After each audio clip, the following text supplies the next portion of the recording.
In this video we will not do photos, we will draw with color pencils, and I really love to do it at home, outside on the nature. And I started to draw last year again. I did a lot in my childhood till my 20, I guess, but then I don't know why, but stopped to draw, and last year I started again. And now I'm a student of Royal Drawing Academy.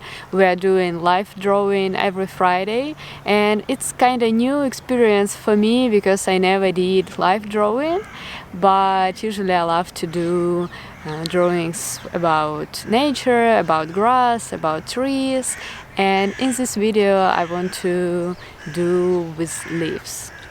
I'm using short color pencils from Muji.